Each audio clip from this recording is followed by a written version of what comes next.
Hola amigos de Perlas Cristianas, estamos aquí en este encuentro mariano y bueno, estamos en un encuentro mariano porque el mes de agosto, que es cuando se graba esta entrevista, pues es un mes fundamentalmente dedicado a María. Y bueno, ¿por qué es dedicado a María? Pues porque empezamos con la Virgen de las Nieves y seguimos con la Asunción, seguimos con la Virgen Reina y vamos, y casi nos continuamos con más porque no y luego en septiembre no les cuento nada, la Virgen de los Dolores, el nacimiento, la Natividad de la Virgen, bueno, agosto y septiembre, 2 meses dedicados a la Virgen plenamente. Y aprovechando esa excusa o ese pretexto, pues queremos dar un poquito de luz a lo que serían las apariciones marianas que a lo largo de los últimos 2 siglos pues se han ido sucediendo en nuestro territorio, en España y en Francia y en Portugal. Y en qué medida esas apariciones son un signo de fe para nosotros los católicos. Y para eso, para comentar esa cuestión, pues tenemos a Gonzalo Mazarrasa, sacerdote, presbítero del Camino Neocatecumenal, que bueno, se ha brindado a intentar ayudarnos a nosotros los laicos conocer un poquito lo que sería el hecho de las apariciones y cómo esas apariciones pueden ayudarnos en nuestro crecimiento en la fe. Gonzalo, ¿qué tal estás? Muy bien, gracias a Dios. Pues nos alegramos y como siempre te damos las gracias por tu participación, porque como siempre reitero, bueno, pues en Perlas Cristianas hay muchos que nos escuchan, pero pocos son los que se atrevan a intentar traernos a este canal cuestiones de fe que nos ayuden a crecer. Y hoy, pues Gonzalo, pues lo va a hacer. Gonzalo, una primera pregunta. ¿Tú eres un hombre mariano? Sí, en mi casa la devoción a la Virgen la mamábamos desde el minuto 1. En todas las habitaciones de mi casa, éramos 7 hermanos, había alguna imagen de la Virgen y luego en la casa en general pues entronizada, allí donde mis padres rezaban el rosario todos los días, nos invitaban a hacerlo con ellos. Incluso, en fin, en todas partes había Virgen. La Virgen María estaba en todas partes en mi casa y luego en el colegio y en la parroquia, el Santuario del Corazón Inmaculado de María en Madrid, donde fui bautizado, donde celebré mi primera misa, y el colegio de Nuestra Señora del Recuerdo de los Padres Jesuitas, donde estudié 11 años, de los 6 a los 17. Así que la Virgen lo ocupaba todo. Yo suelo decir que yo en realidad, en aquellos años de infancia, juventud, mi oración era siempre a la Virgen. Yo rezaba a la Virgen, yo no rezaba a Jesucristo, yo le rezaba a la Virgen.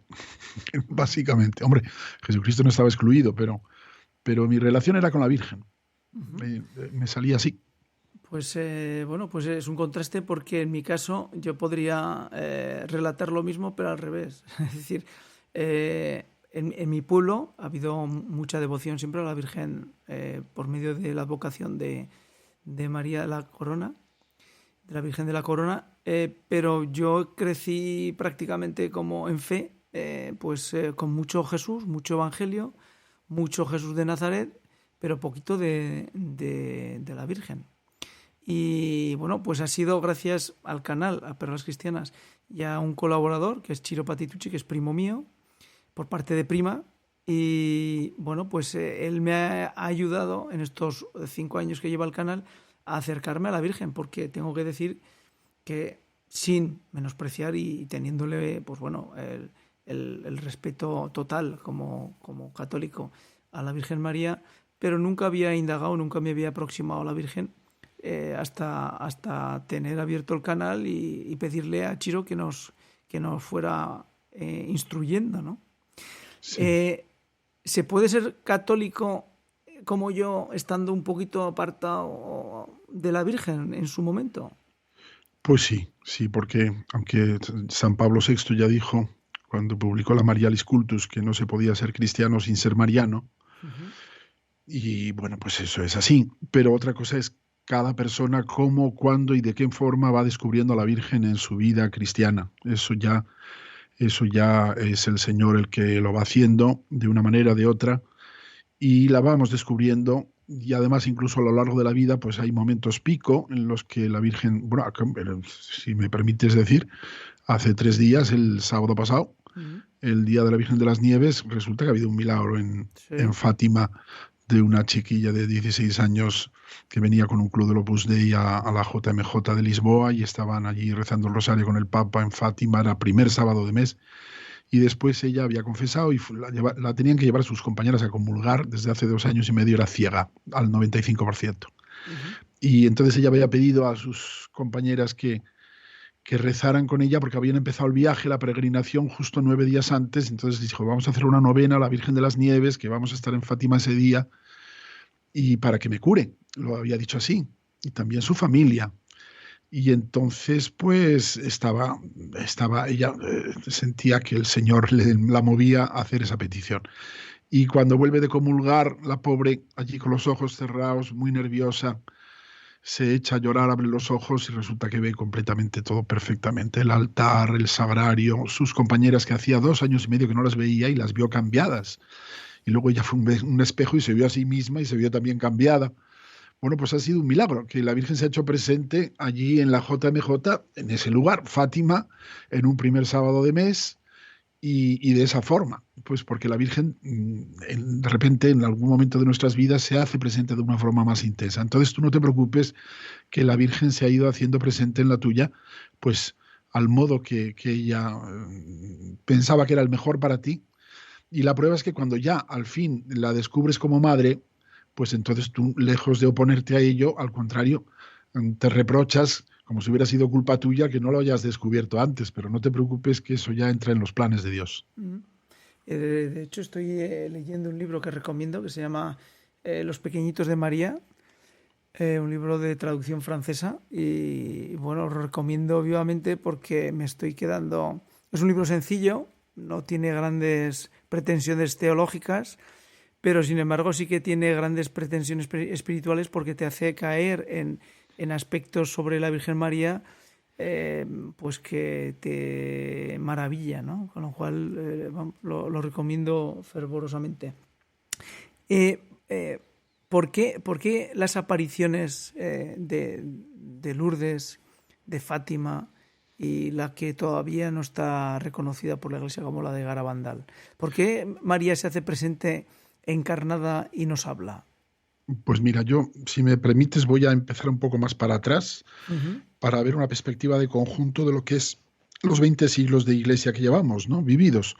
Entonces, la Virgen María, desde luego, aparece en el minuto uno, ya en los Evangelios, San Juan, en fin, todo. Pero luego, cuando ya empieza la historia de la iglesia, la Virgen María ya en el siglo segundo se habla de ella como de la nueva Eva, es el título que más se le da en el siglo segundo, ¿eh? Siglo segundo, en los años ciento y pico, cuando el Evangelio se estaba desparramando por el Imperio Romano y también aquí en España. Después, poco a poco, la Iglesia empieza a dirigirse a ella, pero, como digo, fue desde el minuto uno, pero, por ejemplo, la oración más antigua que conocemos, bajo tu protección nos acogemos, sub tuum presidium, confugimus Santa Dei Genitrix, es una oración al menos del siglo IV, al menos, puede que antes, que anterior al siglo IV, pero al menos del siglo IV. Entonces la Iglesia va descubriendo a María, llega al concilio de Éfeso, 431, siglo V. María es el primer dogma mariano, es proclamada Madre de Dios, indisolublemente unida a su Hijo, porque al ser Madre de Jesucristo, que es Dios, es una persona divina, la segunda persona de la Santísima Trinidad, pues ella es madre de Jesucristo entero, en su naturaleza divina también, no solamente la humana. Así que se proclama Madre de Dios y sigue el proceso. La Iglesia va descubriendo, Jesús había dicho, no podéis cargar con todo por ahora, el Espíritu Santo se irá llevando hasta la verdad completa y va descubriendo poco a poco a esta mujer que parece que se ocultaba y cuanto más quería ocultarse, más la va poniendo en el candelero Dios nuestro Señor. Pasan los siglos, como digo, hay hitos, por ejemplo, la Virgen de Guadalupe, 1531. Los españolitos están allí en América y aunque llevaron los mejores misioneros que tenían todas las órdenes religiosas, lo mejor que tenían, no se convertía prácticamente nadie. Aquello era tremendo, era probablemente deprimente, porque claro, los indios veían todo lo que les llegaba nuevo y no, que no. Se aparece la Virgen María a San Juan Diego en México en 1531, un 12 de diciembre, y de repente los indios empiezan a llamar a las puertas de la iglesia a cientos de miles. Se calcula que los católicos que se perdieron en la mal llamada Reforma Protestante en aquel siglo XVI en Europa, que fueron unos 8 millones que pasaron a ser protestantes, el mismo número entró en la Iglesia en la puerta americana que se acababa de abrir. 8 millones de indios llamaron a las puertas de la Iglesia. Y los españoles estaban completamente desbordados. Decían, ¿pero qué ha pasado aquí? Pues ha pasado que se había aparecido la Virgen y había dejado su imagen, que persiste hoy milagrosamente, porque debería haberse destruido, y sin embargo no. La tilma, que es una cosa vegetal que dura 40 años, pues lleva 500 años y ahí está. Y no se sabe todavía cómo apareció esa imagen, no se sabe qué es eso, lo que hay ahí, con qué está hecha esa imagen, pero ahí está. Bueno, pues es otro ejemplo de intervención de la madre, que es muy discreta, pero que cuando sus hijos la necesitan, no es que pase por encima de la discreción, nunca deja de ser discreta, pero interviene siempre enviada por Dios. Siglo XVI. Bueno, pues vamos a pasar otros 3 siglos más para arriba, llegamos al XIX, 4 siglos, y en el XIX pasa una cosa. En Francia, en París, había habido la Revolución Francesa, 1789, y había sido entronizada de una forma blasfema y sacrílega una prostituta en el altar mayor de la Catedral de Notre Dame, de Nuestra Señora en París, como si fuera la diosa razón. La revolución quería cambiar a la Virgen María por la diosa razón. Bueno, pues a escasos, no sé si llega a 2 kilómetros, 1 kilómetro. Te voy a hacer un paréntesis en lo que estás diciendo. Evidentemente, lo que estás relatando del hecho lo que nos pone en sintonía es que hechos duros para los católicos han ocurrido siempre, por lo que veo. Sí, claro, ¿no? Nosotros seguimos a un crucificado. Seguimos a un crucificado y sabemos que los discípulos no somos más que nuestro maestro, que nos basta a los discípulos llegar a ser como nuestro maestro. Pues mira, del 1789 a 1830 hay pues 41 años, y en 1830 de repente, a escasos 1 o 2 kilómetros de la Catedral de Notre Dame, la Virgen María se aparece a una novicia de las Hijas de la Caridad de San Vicente Paúl en la casa madre de la congregación de las Hijas de la Caridad. Se aparece allí 2 veces, en aquel 1830, y se muestra como la Inmaculada.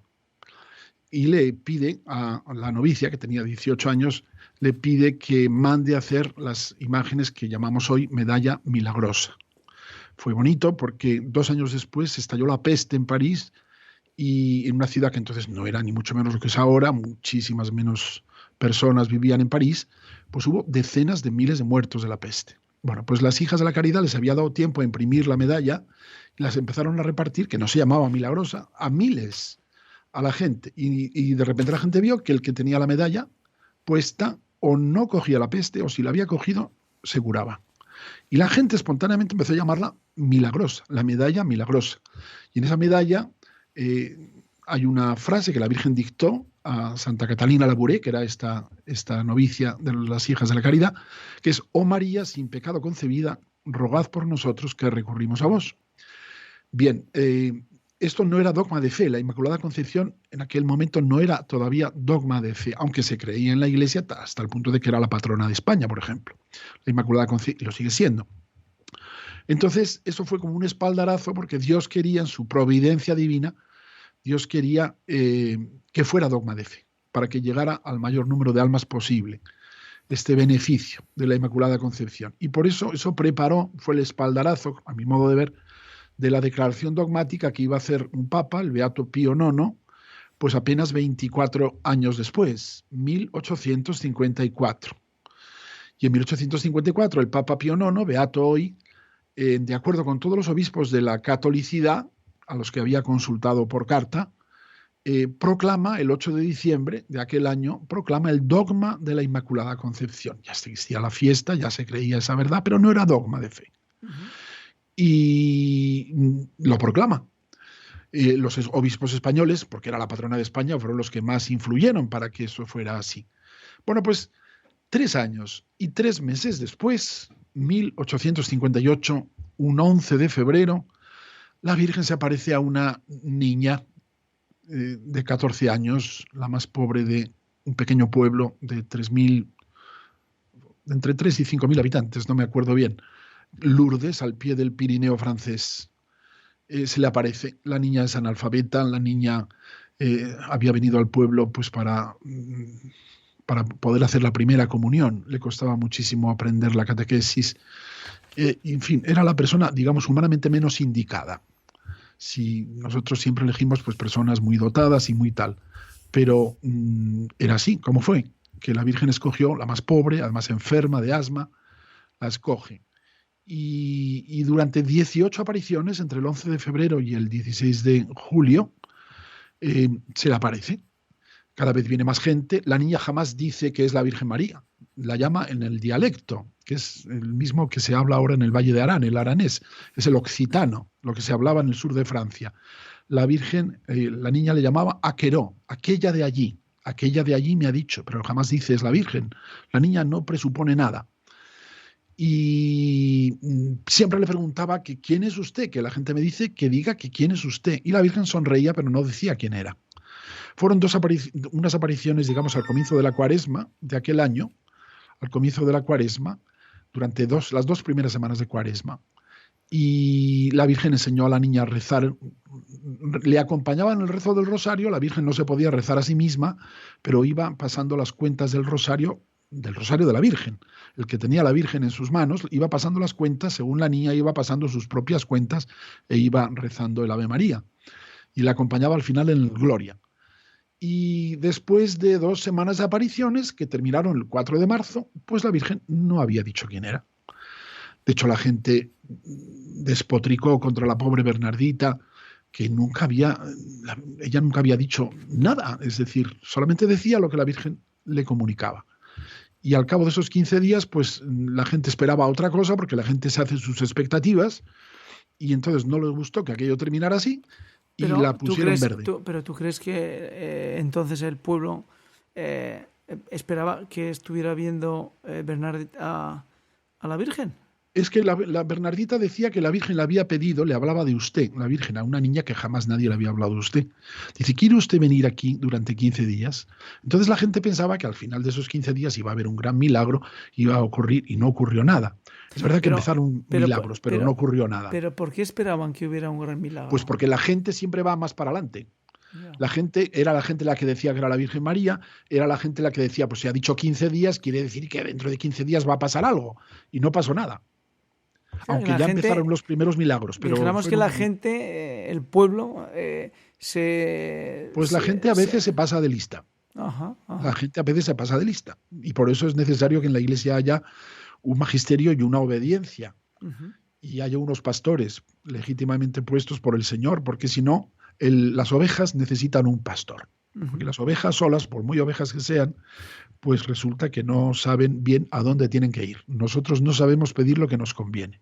Bueno, pues en medio de esas humillaciones que la niña, por supuesto, recibió, porque la niña se consideraba la más indigna y le parecía que todo lo que le pudieran decir, pues ella lo merecía. Ella no le costaría, me imagino, le haría sufrir, pero la Virgen, o mejor dicho, Santa Bernardita, su virus no se quejaba de nada. Vivía con sus padres en el cachot, que era el antiguo calabozo, donde los españoles que venían a trabajar en temporada ahí a Francia dormían, y al final ya no valía ni para ellos. Entonces se lo dieron a ellos porque ya no tenían nada, les habían echado de su casa, y entonces pues allí vivían toda la familia, pero era una familia muy unida, un matrimonio de amor, y eran pobres, vamos, rayando la miseria, pero estaban muy unidos. Y ahí a la hija de ese matrimonio es a la que la Virgen se le aparece.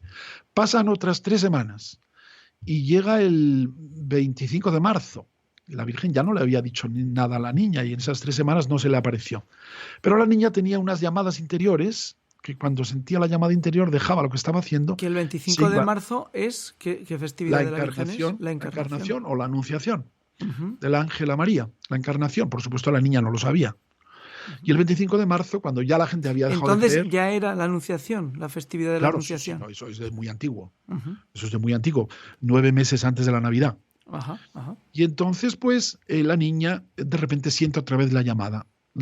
Era la 16ª aparición, digamos. siente la llamada, deja lo que está haciendo, sale corriendo, como la gente ya no creía, habían pasado 3 semanas en blanco, ya no creían, pues siente la llamada y se va con sus zuecos cruzando el pueblo a la gruta, que la gruta también era una gruta orientada al norte, donde nunca da el sol, era el basurero municipal, donde echaban toda la basura del pueblo y donde iban los cerdos a ozar. Además era un lugar de mala fama porque iban las parejas a hacer lo que no debían. O sea, el lugar menos indicado para que se aparezca la Inmaculada Concepción, según nuestro modo de pensar. Sí, sí. Y entonces, pues, la niña va, 2 o 3 mujeres la ven y la siguen, que siempre hay algún testigo, y la niña, pues otra vez, aparece Aqueró, la niña pues hace lo que la Virgen le dice, pero siempre al final le decía, por favor, si no le importa, dígame quién es usted, porque la gente me pregunta quién es usted.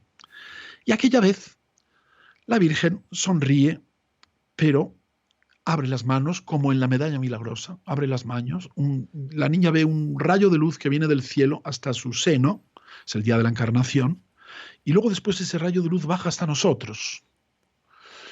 Y la Virgen dice, en patuá, en dialecto, dice que significa yo, soy, era, que es la, Inmaculada Concepción. Que soy, era, Inmaculada Concepción. La niña no entiende nada y como tenía muy mala memoria, se pone muy contenta, empieza a repetirse esas palabras y sale corriendo a ver al párroco, que el párroco hasta entonces no creía.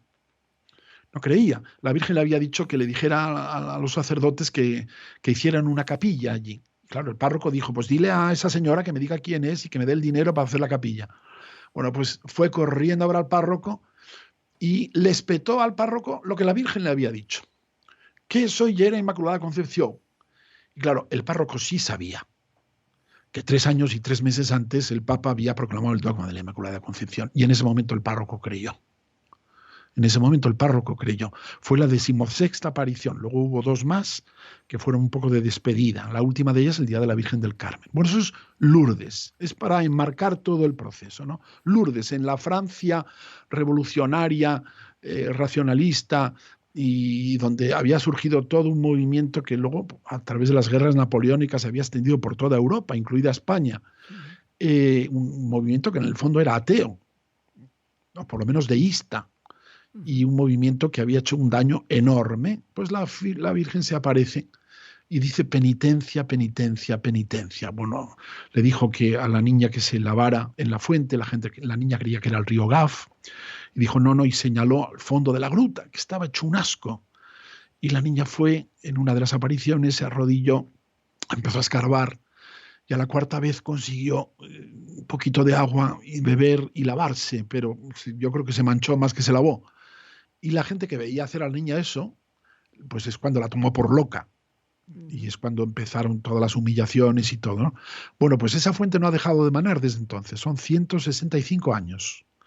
Han pasado en estos 165 años más de 500 millones de personas por esa gruta. Hoy mismo tú pones internet y verás que está llena de gente. No digamos ya el 15 de agosto, que es la fiesta principal en Francia. Entonces, bueno, Lourdes, aquello fue un revulsivo extraordinario y lo sigue siendo hoy. Hay unos 6 millones de personas que van a Lourdes todos los años. Hasta incluso en el año de la pandemia, no tantos ni mucho menos, pero pues fue creo que más de 1 millón. Es decir, no ha dejado de fluir el río de la gracia, representado por esa fuente que nunca se ha secado, en la que se han bañado enfermos. Hasta ahora hay 70 milagros reconocidos oficialmente por la Iglesia en estos 165 años. Pero bueno, los milagros son miles. No digamos ya los milagros interiores. Miles. Pero bueno, reconocidos oficialmente por la Iglesia después de un estudio, 70. Ya el último todavía vive la monja que fue curada. Esto es Lourdes, 1858. Luego, antes de que continúes, ¿por qué la aparición de Lourdes señalándolo en Francia? ¿Qué sentido puede tener? ¿Qué sentido puede tener que la Virgen quiera que la Virgen, para que nos acerquemos al Señor, quiera marcar con esa intensidad?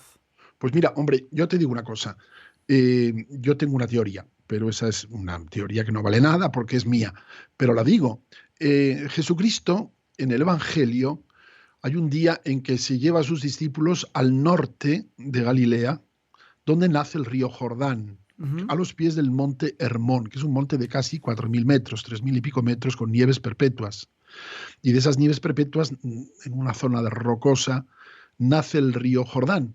Es un sitio precioso. Bania se llama el sitio ese. Y allí, el día en que el sumo sacerdote del judaísmo entraba en el Santo de los Santos, que era el lugar del templo de Jerusalén donde moraba la gloria de Dios y donde nadie podía entrar más que el sumo sacerdote una vez al año, para pronunciar el nombre de Yahvé que no se podía pronunciar. Pues ese mismo día Jesús se lleva a sus discípulos a este lugar, al norte, en Galilea, y les dice: ¿quién dice la gente que soy yo? ¿Quién decís vosotros que soy yo? Y Pedro dice: tú eres Yahvé, tú eres el Hijo de Dios. Es decir, Pedro proclama el primer acto de fe, el primer credo, proclama la divinidad de Jesucristo delante de todos los apóstoles. Y Jesucristo le dice: dichoso tú, Simón, hijo de Juan, que no se llamaba Pedro, se llamaba Simón, Simón Barjona, Simón, hijo de Juan. Le dice: porque esto que has dicho no te lo ha revelado ni la carne ni la sangre, sino mi Padre que está en el cielo. Y ahora te digo yo a ti, ya no te vas a llamar Simón, te vas a llamar Kefas, en hebreo, que significa roca. De ahí la palabra Petrus, Pedro, traducido al latín. Y sobre esta Kefas, sobre esta roca, yo voy a edificar mi iglesia y las puertas del infierno no prevalecerán. Es decir, Jesucristo manifiesta su divinidad a los apóstoles en la profesión de fe de Pedro, que es inspirado por Dios. Y 6 días después, lo acabamos de celebrar ayer. Ya no sé en qué día estamos, anteayer, estamos a martes. Anteayer hemos celebrado el 6 de agosto la transfiguración del Señor. Sí. Entonces, 6 días después, Jesucristo sube a una montaña alta. La tradición dice que es el Tabor, pero no dice el Evangelio que sea el Tabor. El Tabor solamente se habla en el Antiguo Testamento. Hay algunos que pensamos, que pudo ser el Hermón, porque estaba más cerca, porque estaban justo a los pies del Hermón y porque en el Hermón hay nieve. Y de hecho hablan los apóstoles que sus vestidos se volvieron blancos como la nieve. Pero bueno, eso es una opinión, no es importante. Lo cierto es que sube a un monte alto y se transfigura delante de ellos. Es decir, les muestra a Pedro, Santiago y Juan 3 testigos, con 2 testigos del Antiguo Testamento también que están presentes, profeta Elías y Moisés mismo, o sea, la cumbre del Antiguo Testamento, les muestra quién es verdaderamente Jesucristo, muestra su divinidad. Su rostro brillaba como el sol, sus vestidos eran blancos como la nieve. Y ahí muestra quién es verdaderamente Jesucristo. Bueno, pues análogamente, porque la Virgen María de alguna manera, no digo repite, pero es que es difícil explicar esto. Es de alguna manera, la Virgen María y Jesucristo están tan unidos, madre e hijo, que ella refleja todo lo que su hijo es y hace.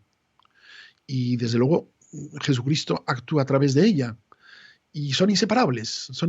Entonces yo, pero repito, esto es mi opinión, no hay por qué creer en esto, veo en Lourdes como una transfiguración de la Virgen María, que ya estaba en el cielo, no necesitaba transfigurarse, pero para nosotros ella nos muestra quién es verdaderamente la Virgen María. Y además lo hace análogamente cuando el sucesor de Pedro, que era el beato Pío IX, había proclamado 3 años antes el dogma de la Inmaculada Concepción. Si querías ser católico tenías que creer en el dogma de la Inmaculada Concepción, que María fue concebida inmaculada desde el primer instante de su concepción, que no contrajo el pecado original como lo hemos contraído tú y yo cuando fuimos generados por nuestros padres.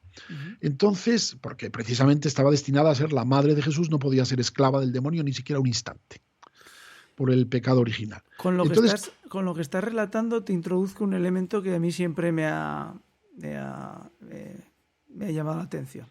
Es cómo maneja Dios los tiempos. Es decir, Jesús muere, resucita, comienza el peregrinar de la iglesia, a construirse la iglesia, y han pasado más de 2023 años desde que Jesucristo murió y resucitó. 2000 años, si lo ponemos en contexto, si yo no recuerdo mal, casi los israelitas estaban deportados en Mesopotamia pues en el año 800 a.C. Y si me voy 1000 años antes, casi me pongo en Abraham. 2000 años son necesarios para que la redención copiosa de la muerte de Cristo y su resurrección sean necesarios para la humanidad. Para el Señor un día es como 1000 años y 1000 años como un día. Sí. Entonces Dios tiene otros parámetros, pero sí, hay casi los mismos años entre Abraham y Jesús, más o menos entre 1650 y 1850 años desde Abraham hasta Jesucristo, 1250 desde Moisés a Jesucristo, 1000 años desde el rey David a Jesucristo, 500 y pico desde los principales profetas a Jesucristo, a la distancia que tenemos ahora nosotros de Jesucristo, 2000 años, pero un día es como 1000 años como un día. Pues yo decía esto de la transfiguración de María porque María muestra quién es. Yo soy la Inmaculada Concepción, la que fue concebida inmaculada, que ya estaba anunciado en el Génesis. Con la caída del pecado original ya Dios anuncia que va a hacer una redención. Es el protoevangelio. Cuando el pecado original, el capítulo 3 del Génesis, anuncia que va a haber una redención y que va a haber otra mujer ahí. Que donde Satanás ha vencido a la raza humana engañando a una mujer, a Eva, Satanás va a ser vencido por otra mujer. Dios ha establecido, Dios es amor, ha establecido una única enemistad, pero esa enemistad es para siempre, para toda la eternidad. Es la enemistad entre la mujer, que es María, y la serpiente, que es Satanás. Y eso está en el Apocalipsis, el dragón rojo que lucha contra la mujer. Y Dios lo ha hecho así. Quiere humillar a la serpiente que humilló a la raza humana engañando a una mujer.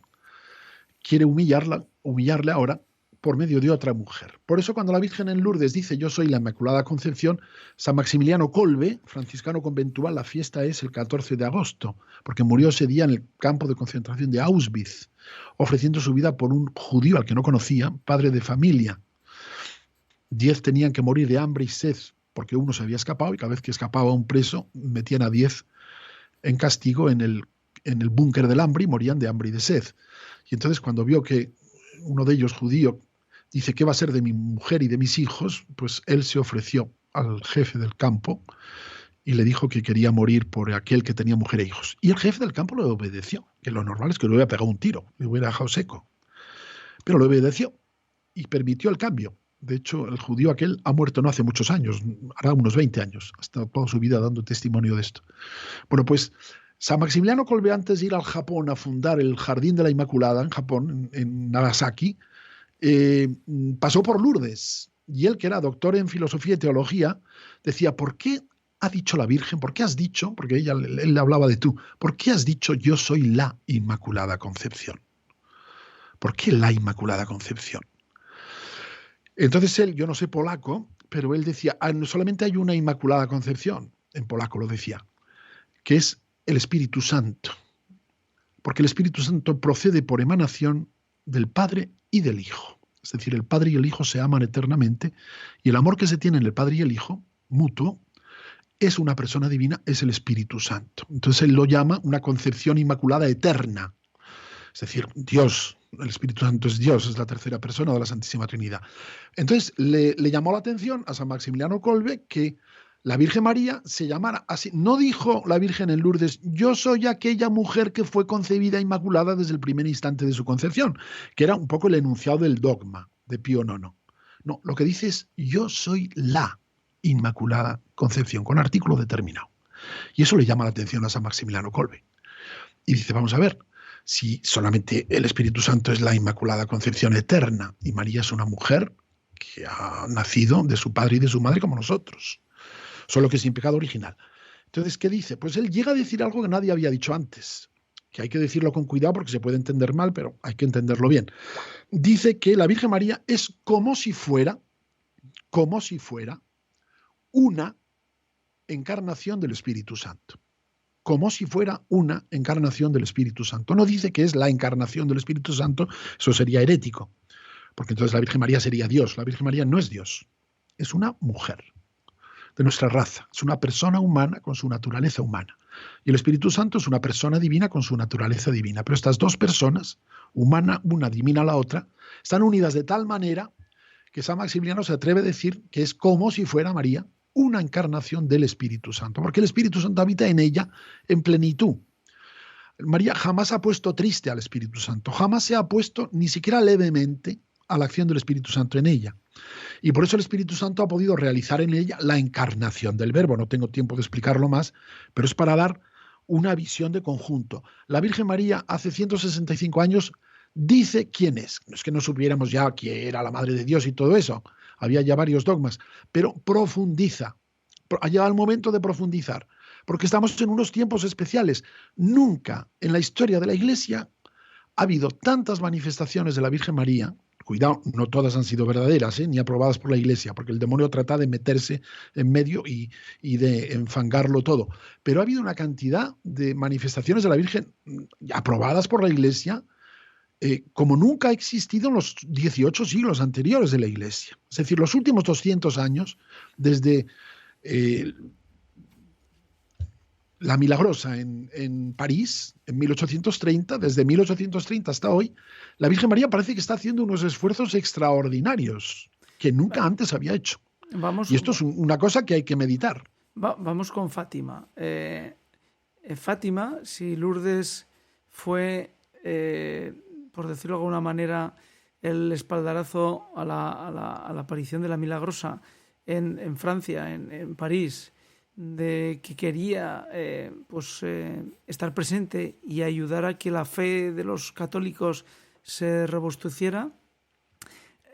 Fátima, ¿qué es Fátima? Porque se oye muchísimo, aparte de los 3 mensajes de Fátima, aparece en un momento que en la historia ya no podía haber más cruce de trenes, la revolución de Rusia, la guerra mundial, la cruenta guerra mundial, la horrorosa guerra mundial de trincheras, porque la realidad es que nunca seremos capaces de entender los occidentales actuales de lo que supuso esa primera guerra mundial horrorosa a nivel de víctimas humanas y de encarnizamiento en la muerte en el campo de batalla.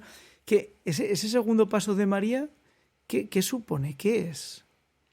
Pues mira, hubo otras apariciones aprobadas por la Iglesia, por ejemplo en La Salette, en 1846, algunos años antes de Fátima, o de Lourdes. Pero te decía lo de Lourdes porque la Virgen María, igual que Jesucristo corroboró lo que el primer Papa había dicho de él, tú eres el Hijo de Dios vivo, la Virgen María corroboró lo que el Papa Pío IX había dicho de ella y lo completó, digamos.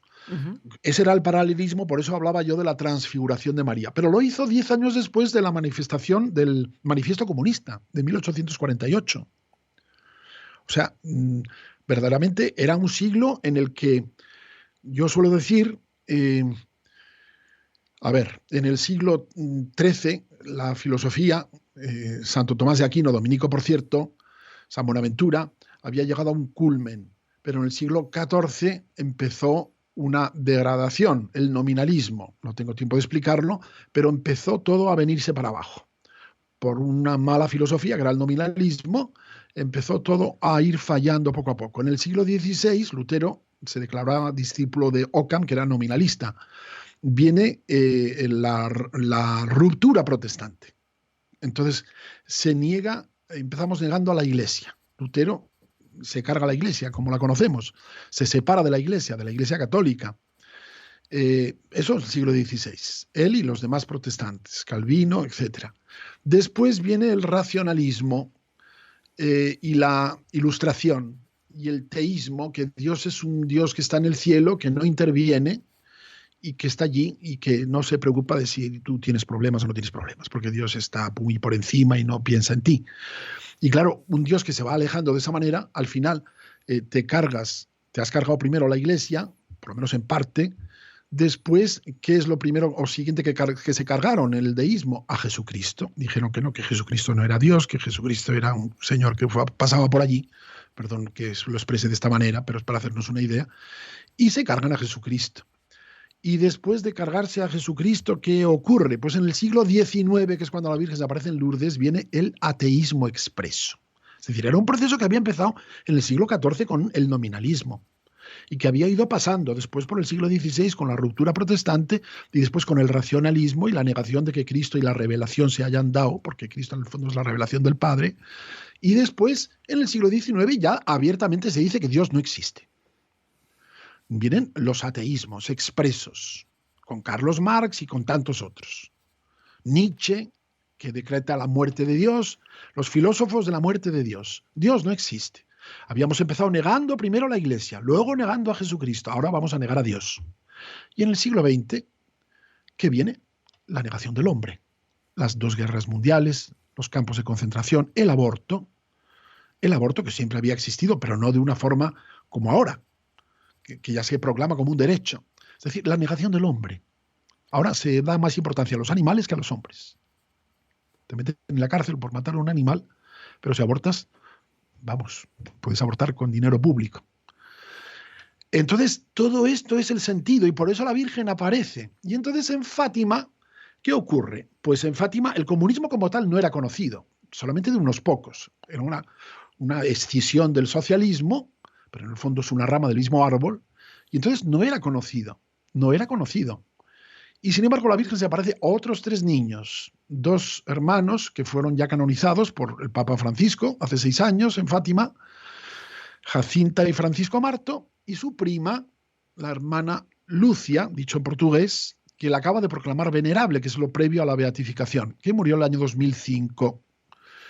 La Virgen se aparece en Fátima en la Cova de Iría en 1917, cuando están en plena Primera Guerra Mundial. Como tú muy bien has dicho, guerra de trincheras, murieron más de 10 millones, 11 millones de personas en el frente, pero precisamente la guerra de trincheras trajo consigo enfermedades, entre ellas la gripe, que llamaban española, pero que no era española. España era la única que no estaba en guerra y por eso no tenía censura en los periódicos. Los demás estaban en guerra, tenían censura, y entonces solamente se hablaba de la gripe en España. Por eso la llamaban la gripe española. Pues mató más la gripe española que las trincheras. Entre 20 y 30 millones. La gripe, hace 106 años. Y la Virgen se aparece en 1917 y le dice a los niños que recen el rosario para que termine la guerra. Y anuncia que va a terminar la guerra, terminó unos meses después, pero anuncia que en el pontificado de Pío XI entonces no era papa y no se llamaba Pío XI, se llamaba Achille Ratti y era un obispo. Pues la Virgen dice que en el pontificado de Pío XI empezará otra guerra peor y que cuando vieran una señal en el cielo sería el signo de que va a llegar esa guerra. Mi padre, que estaba en la batalla de Teruel en la Guerra Civil Española, me contó cómo vieron allí, aquella noche, iluminado el cielo. La gente decía que era una aurora boreal, pero en Europa del Sur no hay auroras boreales. Y lo vio toda Europa, año 38, cuando Hitler va a anexionarse los Sudetes en Chequia. Bueno, pues empieza la Segunda Guerra Mundial profetizada por la Virgen en 1917, que iba a ser una guerra peor, entre 50 y 60 millones de muertos directos de la guerra y todo lo que vino después.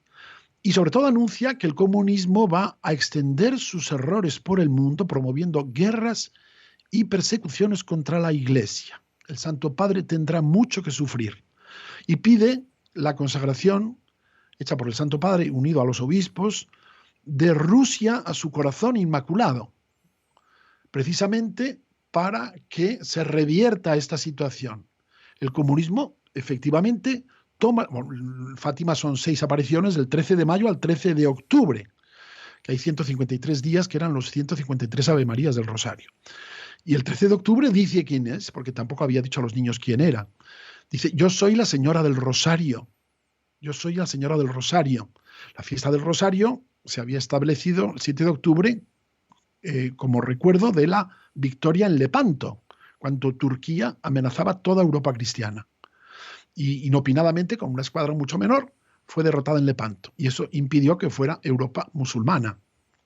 Bueno, pues varios siglos después la Virgen dice, soy la Señora del Rosario, y muestra el rosario y la consagración a su corazón inmaculado como el remedio a los males que va a extender Rusia. Rusia. Los niños no sabían quién era Rusia, pensaban que era una mujer muy mala. Tampoco sabían quién era el Papa. No sabían nada los niños. Pero dijeron lo que habían escuchado a la Virgen María. Y además fue el milagro del sol, el 13 de octubre. Bueno, pues 10 días después, si no recuerdo mal, lo que se llama la Revolución de Octubre, triunfa el comunismo en Rusia. 10 días después, cuando nadie sabía lo que era el comunismo. Le pusieron un tren blindado en Suiza, parece ser que Alemania, a Lenin, y se fue a Moscú e hizo la revolución y triunfó. Y bueno, pues no basta más que mirar en los libros de historia para ver que estamos viviendo las consecuencias de eso. Pues eso fue Fátima, y por eso cuando en 2010 Benedicto XVI, que acaba de morir hace 7 meses, de feliz memoria, fue a Fátima, yo estuve allí. Antes había ido Juan Pablo II varias veces, es el Papa de Fátima, el atentado del 13 de mayo del 81, en fin, toda la historia que está al alcance de los que queráis saber los detalles. Pues Benedicto XVI dijo en 2010 en Fátima que el mensaje de Fátima no estaba cerrado, porque con el atentado del Papa se reveló la tercera, en realidad no era más que un secreto, solo que se conoció en 3 partes, entonces la tercera parte no era conocida y se hizo pública en el año 2000, cuando el Papa beatificó a los niños, Juan Pablo II, a los 2 hermanitos Marto, y también estuve allí. Entonces se leyó el secreto, la tercera parte del secreto de Fátima, y hablaba de el obispo vestido de blanco manchado de sangre que va subiendo una montaña, al final hay una cruz de madera tosca y sube acompañado por obispos, sacerdotes, religiosos que van muriendo porque van atentando contra ellos y al final a él le disparan y muere también. Y entonces se hizo una interpretación, el cardenal Ratzinger la hizo, de aquel suceso, como la providencia de Dios actúa, y entonces se dio como diciendo, pues ya se ha cumplido el secreto de Fátima, se acabó. No, el año 2010 dijo, no, el secreto de Fátima sigue abierto. Y ahora tenemos a Rusia, que ha invadido Ucrania, y está diciendo abiertamente que como las cosas se le pongan feas, va a utilizar bombas atómicas. Esto hace unos pocos días. Ya lo había dicho antes, Putin. O sea que son cosas muy serias. Cuando tenemos en el Evangelio, en las bodas de Canaán, le dice, haced lo que Él os diga, refiriéndose María a Jesús. Sí. En este caso, lo que está relatando de forma rápida, porque el tiempo no da para más, estamos viendo lo contrario. Es decir, es como si el mismo Dios nos mandara a María para saber lo que tenemos y lo que podemos hacer. Contrasta con lo que podemos hacer, quiero decir, estar aferrados y agarrados a esa cruz que tú al principio citabas, que es la cruz de nuestro Salvador. Pero, ¿en qué forma y en qué medida María, al darnos el rosario, una oración sencilla, muy sencilla, es un arma poderosa para el cristiano, es un arma de lucha espiritual para el cristiano, para el católico? A San Antonio María Claret, santo fundador de los misioneros hijos del corazón inmaculado de María en el siglo XIX, le dijo que en el rezo del rosario está cifrada la salvación de tu patria. La Virgen ha dicho que con el rosario se pueden vencer los mayores males, guerras incluidas.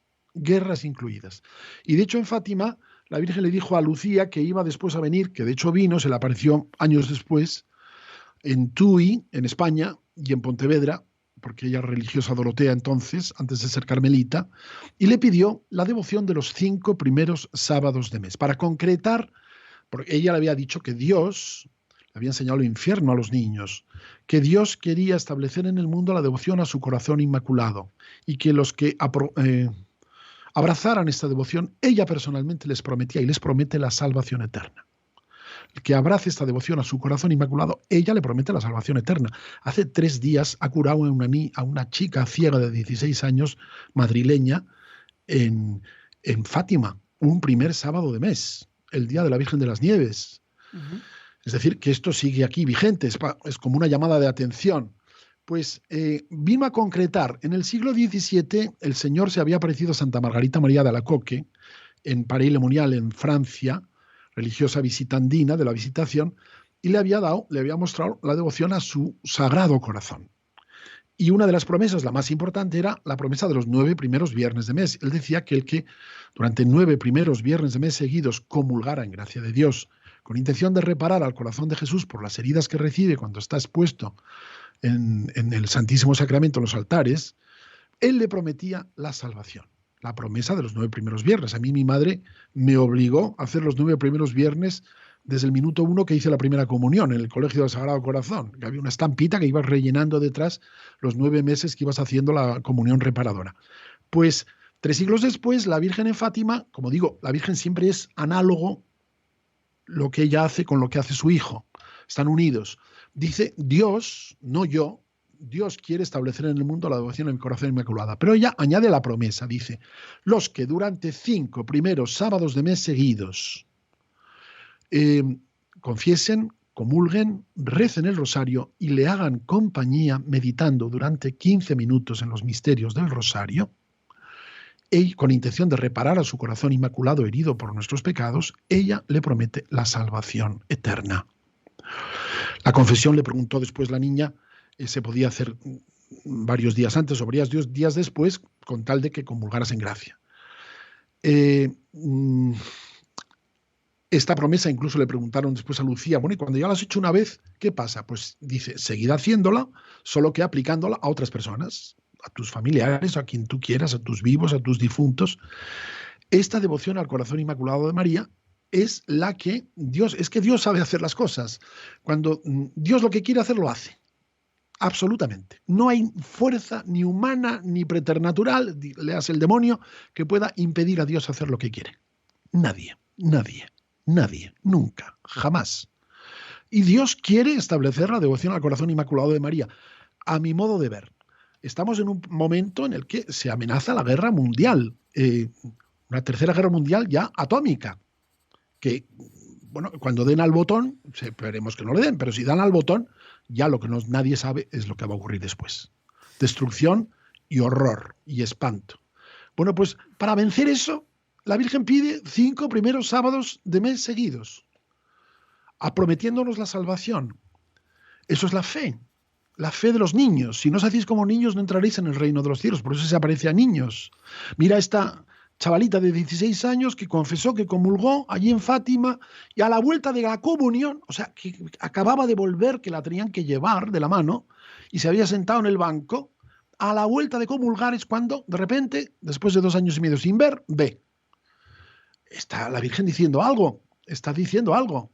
Entonces, la confesión, la comunión, el rezo del rosario y los 15 minutos de meditación en los misterios del rosario, haciendo compañía a la Virgen, con intención de reparar a su corazón inmaculado, es el medio que nosotros desde el cielo recibimos para oponernos al horror de la guerra que está esparcida por el mundo entero. Bueno, Gonzalo. La Virgen termino diciendo, la Virgen le preguntaron, ¿y por qué 5? ¿Por qué 5 primeros sábados? Y no 7, los 7 dolores de la Virgen. Y explicó que había 5 tipos de pecados con los que ella era ofendida. Ella era ofendida. Los que niegan sus dogmas. El primer dogma, la maternidad divina, Éfeso. Los que niegan su virginidad perpetua, que es virgen antes del parto, en el parto y perpetuamente después del parto. Los que niegan su inmaculada concepción, que fue el tercer dogma establecido por la Iglesia en el siglo XIX. Y después, los que enseñan a los niños a ignorar o incluso a despreciar a una madre tan buena. Ahora se está enseñando a nuestros niños desde el colegio y además con la ley del Estado se les está enseñando aberraciones. Bueno, pues la Virgen ya sufría viendo que íbamos a enseñar a nuestros niños a ignorar e incluso a despreciar a una madre tan buena, y eso le dolía en el alma a la Virgen María. Y por último, los que profanan sus sagradas imágenes. Y desgraciadamente, de cuando en cuando uno escucha o ve que ha sido profanada una imagen de la Virgen. Y esto es el odio satánico, el odio de Satán por la mujer vestida de sol. Entonces, este es el mensaje de Fátima que tenemos ahora que vivir para detener esta espiral del mal. Termino. Antes de cerrar, porque estamos ya normalmente en Perlas Cristianas intentamos hacer contenidos que sean de menos de media hora, pero evidentemente, ya disculparán, pero hay temas que son imposibles de resumir. De resumir, eso es, de resumir. No querría terminar sin que nos citaras Medjugorje y Garabandal. Garabandal no está aprobado por la Iglesia, pero sin embargo, bueno, yo te cuento que conocí Garabandal, que yo no lo conocía, en Irlanda viviendo. Y bueno, pues si alguna vez alguien ha estado en Irlanda, sabrán que la gente pues normalmente habla un inglés que casi es farfuller, ¿no? Y me citaban, tú conocerás, en la iglesia, en la parroquia me decían, tú conocerás, y me decían algo así como Bombal, y yo decía, pues no conozco en España nada que sea Bombal. Y bueno, pues al final ya tanto me preguntaban por el Bombal que dije, bueno, escríbemelo, ¿qué es eso de qué me dices? Y me escribió Garabandal. Yo no sabía ni dónde estaba Garabandal, ni idea. Tuve que buscar en Google Maps y me apareció que estaba cerca de Santander y que en las montañas. Bueno, me quedé atónito de que me tuviera que enterar de que existía un sitio que se llamaba Garabandal y que había habido unas apariciones en los años 60, en el 63. Yo nací en el 62, en el que, bueno, pues hay unas niñas habían recibido pues una serie de apariciones. ¿Qué es Garabandal? Tú que te veo experto en lo que es la Virgen María. Pues mira, precisamente Lucía había dicho que el secreto de Fátima, la tercera parte del secreto, eh, a partir del año 60 se iba a entender mejor. Bueno, pues no sé si tendrá relación, pero de 1961 a 1965, 4 niñas de un pueblo de la montaña de Santander que se llamaba entonces Cantabria, ya cerca, muy cerca ya de la frontera con Asturias, digamos a 80 kilómetros a vuelo de pájaro desde Covadonga, o sea, cerca de Covadonga. Pues ahí al pie de la Peña Sagra, la Peña Sagrada, 2000 metros, 2040 y tantos, se aparece la Virgen a 4 niñas de 11 y 12 años. 1961. Primero se aparece el Arcángel San Miguel, 18 de junio. Y como siempre, los ángeles preparan la aparición a la Virgen. Y luego el 2 de julio, que en aquel tiempo antes del Vaticano II era la fiesta de la visitación de María a su prima Santa Isabel. El Evangelio de San Lucas dice, subió con prisas a la montaña. El Papa ahora, este fin de semana, ha llamado a la Virgen María apresurada. María apresurada, María, porque el lema era esto de subió con prisas. La María fue con prisas a llevar a su pariente Isabel a Jesucristo, ¿no? Bueno, pues se aparece el 2 de julio, la primera vez de un total de más de 2000 apariciones en 5 años, del 61 al 65, a estas 4 niñas. Era un pueblo, y es, pero que en aquel tiempo no tenía ni carretera. Había que subir andando o en carro o en todoterreno, por una pista, pero no había ni carretera. Era un pueblo levítico, se tocaba el toque de ánimas cada tarde, una feligresa pasaba tocando la campana y todo el mundo en sus casas rezaba por los difuntos, se rezaba el rosario en todas las casas. Era un pueblo levítico, digamos incontaminado. Era un sitio donde no había llegado la contaminación del mundo moderno, de la televisión, de todo lo que tenemos ahora, ¿no? La minifalda. Todo. Sí. Aquello era un lugar verdaderamente especial, San Sebastián de Garabandal. Yo nací en Madrid, pero mi padre era de Santander y pasábamos los 3 meses de verano en Santander, en un pueblo donde están enterrados ahora los Carreros de Huelna. Y fue una hermana de mi padre, una mujer santa, soltera, la que me empezó a mí a hablar de Garabandal, cuando yo era un chaval. No era ni seminarista ni nada, era un chaval. En los veranos aquellos me hablaba de Garabandal. Y bueno, pues se aparece la Virgen allí en Garabandal y da 2 mensajes. Sí, a ver si no me equivoco con las fechas. El primero fue el 18 de octubre de aquel año 61, de aquel primer año, en la que la Virgen llamaba a conversión, diciendo que había que hacer muchos sacrificios, que había que ir a visitar el Santísimo, que había que rezar, como diciendo, vamos mal. Dice, la copa se está llenando. La copa se está llenando. Bueno, se recibió aquel mensaje y siguieron las apariciones.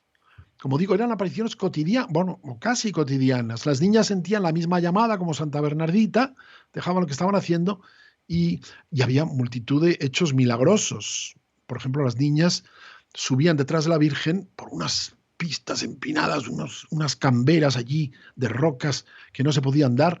Pues las niñas subían como si flotaran. Los mozos del pueblo no eran capaces de seguirlas. Y cuando llegaban a los pinos, donde se aparecía muchas veces la Virgen, estaban todos asfixiados y las niñas habían llegado antes y no tenían ningún problema para respirar. No se les había alterado ni el pulso ni la respiración. Y luego, lo que era mayor todavía, bajaban en éxtasis de espaldas por un sitio que Ahora, a la luz del día, es muy difícil bajar. Es muy difícil bajar porque te caes, es muy empinado. Pues ellas bajaban de espaldas. Jamás se cayeron, jamás tropezaron, jamás... En fin, y muchas más cosas. Hieroignosis, conocimiento, por ejemplo, de personas o de cosas consagradas. Sacerdotes que subían de incógnito, vestidos de seglares. La Virgen les decía, es un sacerdote.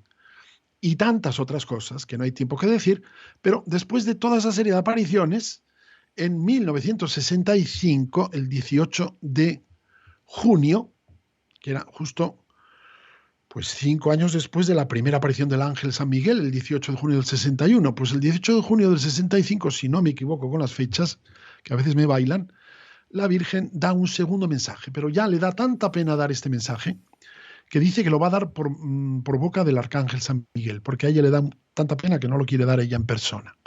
Y entonces endurece el primer mensaje, porque dice, como no se ha hecho caso del primer mensaje que di, este va a ser el último. A la Eucaristía se le da cada vez menos importancia. Si antes el cáliz se estaba llenando, ahora está rebosando. Y luego añade, que es quizá lo que más ha escandalizado, muchos sacerdotes, obispos y cardenales van por el camino de la perdición y con ellos llevan a muchas más almas. La Virgen dice, no quiero vuestra perdición, quiero vuestra salvación, tenemos que cambiar, tenemos que cambiar. Pero el mensaje decía eso. Y eso creo que fue lo determinante para que la jerarquía de la Iglesia, el obispo local, que hubo varios obispos muy seguidos en muy pocos años, pues se tentara la ropa. Es mi interpretación también, no es un dogma de fe. Porque claro, era un mensaje muy fuerte en la España, digamos, del así llamado nacionalcatolicismo, cuando las iglesias estaban llenas, cuando parecía que estaba todo, vamos, que la iglesia nunca había estado mejor. Sin embargo, la crisis que venía ya de antiguo, la misma crisis que la Virgen de Lourdes o la Virgen en Fátima había denunciado, vamos a decir así, pues estaba aflorando, aunque todavía parecía al común de los fieles que no era así. Y sin embargo, la Virgen sabía que sí era así. Y claro, todas las profecías como la de Fátima, el comunismo, que cuando lo dijo apenas había comunistas y luego se ha visto que todo esto era verdad, que se cumplió la profecía, pues 60 años después de Garabandal hemos de preguntarnos si no era cierto lo que la Virgen dijo el 18 de junio de 1965. Lo que la iglesia local, el obispo local hace cuando hay una manifestación, una aparición de la Virgen hay 3 dictámenes. Suele hacer una comisión que se hizo, hay 3 dictámenes posibles. Consta la sobrenaturalidad, esa es la aprobación. Consta que Dios se ha manifestado en esta aparición. Consta la no sobrenaturalidad, es la negación, la prohibición. La iglesia dice, el obispo dice, es una aparición falsa. Y luego hay una declaración intermedia. No consta la sobrenaturalidad. No consta la sobrenaturalidad. Hoy diríamos, traducido al lenguaje de hoy, stand-by. Stand-by. La Iglesia no le consta que sea sobrenatural. No le consta. Entonces, parece que 2 obispos que dijeron no consta la sobrenaturalidad. Luego hubo otro obispo que dijo, años 60, consta la no sobrenaturalidad. Prohibió Garabandal. Después, un sacerdote, o mejor dicho, el obispo de los años 70-80, que había sido sacerdote en la comisión primera, años después estableció otra comisión e incluso llevó el asunto a Roma. Y la Congregación de la Fe, presidida por el cardenal Ratzinger, consideró oportuno que siguiera la cuestión, digamos, en manos del obispo local, que no iba a pronunciarse la Congregación de la Fe, que es el escalón siguiente. Y entonces mantuvo o volvió a lo que habían dicho los primeros 2 obispos, que era no consta la sobrenaturalidad. Es decir, pasó del consta la no sobrenaturalidad, pasó al no consta, o volvió al no consta la sobrenaturalidad, que es en lo que estamos ahora. Es decir, stand-by. Stand-by. De hecho, había una prohibición expresa para que religiosos y sacerdotes subieran a Garabandal sin permiso. Yo había subido de seminarista que es cuando yo conocí Garabandal. En los veranos aquellos, pues subía andando. Una vez me fui desde Covadonga, me crucé los picos de Europa solo, que fue una cosa que ahora no lo haría, desde luego, pero he ido, subí a los veranos a Garabandal. Pero en cuanto me ordené diácono, que ya era sacerdote en primer grado, dejé de subir. Obedecí, dejé de subir. Pues me duró 1 año y medio, porque 1 año y medio después el obispo Juan Antonio del Val levantó la prohibición. Levantó la prohibición en los años 80. Y entonces lo dejó como está ahora. No consta la sobrenaturalidad. Tú puedes creer o no creer en Garabandal, porque a la Iglesia no le consta que sea sobrenatural, pero tampoco le consta lo contrario. Y esto es Garabandal a día de hoy. Introducimos Medjugorje. Pero déjame terminar con en Garabandal la Virgen anunció 3 cosas. 3 cosas. Un aviso, un milagro y un castigo. Un aviso, un milagro y un castigo.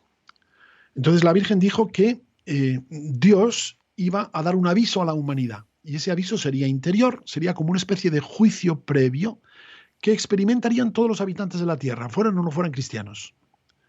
Será como una especie de juicio. Veremos cómo están nuestras almas delante de Dios. Veremos pues, nuestros pecados, la situación de nuestras almas, como lo veremos el día que nos muramos y nos encontremos ante Jesucristo. Un juicio previo, el aviso. Le dijeron, ¿pero va a morir alguien? Dice, como tal el aviso, dijeron las niñas, como no sea de susto, no, la Virgen no nos ha dicho que vaya a morir nadie. Es un aviso, una preparación, una purificación. Después el milagro. Conchita es la única que sabe de las 4 niñas, una de las niñas ya ha muerto. Conchita es la única que sabe de las 4 niñas la fecha del milagro y tiene una misión, que es darlo a conocer 8 días antes. 8 días antes tiene que dar a conocer la fecha del milagro. Por eso, tú decías, en Irlanda, en el mundo anglosajón es mucho más conocido Garabandal que en España. Mucho más conocido. En Estados Unidos, en Australia, que yo estoy en Australia, es mucho más conocido Garabandal que aquí. Entonces, 8 días antes, Conchita dirá la fecha del milagro. El milagro será un jueves. Garabandal está siempre en torno a la Eucaristía y dio incluso detalles entre los meses de marzo y de mayo, entre los días 8 y 18 del mes que fuera. O sea, o marzo, o abril, o mayo, entre el 8 y el 18, pero no sabemos el año. Entonces, Conchita anunciará 8 días antes la fecha del milagro, que será la fiesta de un mártir eucarístico, un mártir de la Eucaristía. Después, el milagro lo verán todos los que estén en Garabandal y en el valle de Garabandal, que es enorme. Igual que el milagro del sol de Fátima lo vieron 70.000 personas, incluso personas que estaban a varios kilómetros de Fátima. Pues el milagro lo verán todos los que estén en Garabandal o en el valle de Garabandal. Y la Virgen dijo, los enfermos sanarán, los pecadores se convertirán.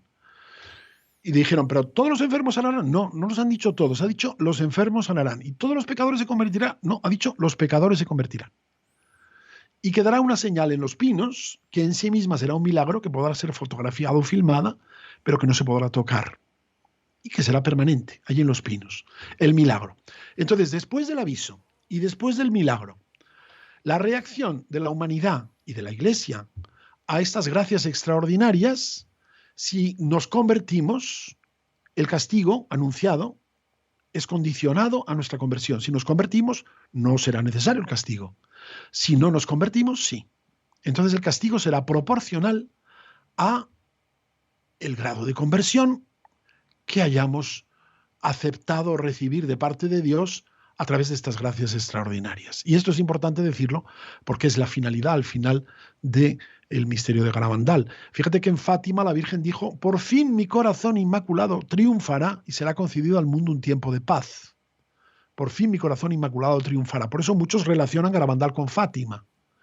Porque, digamos, previo a este triunfo del corazón inmaculado, porque la Virgen, creo, es mi opinión, quiere preparar la segunda venida de Cristo, preparando a la Iglesia y a la humanidad para que Cristo no se tenga que quejar como se quejó en su vida pública. Cuando venga el Hijo del Hombre, ¿encontrará fe en la tierra? La Virgen María quiere preparar a la Iglesia y a la humanidad para la venida de Cristo. Por fin mi corazón inmaculado triunfará y será concedido un tiempo de paz. Pues esta es la relación entre Garabandal, Fátima, Lourdes, tal y como buenamente he podido explicarla.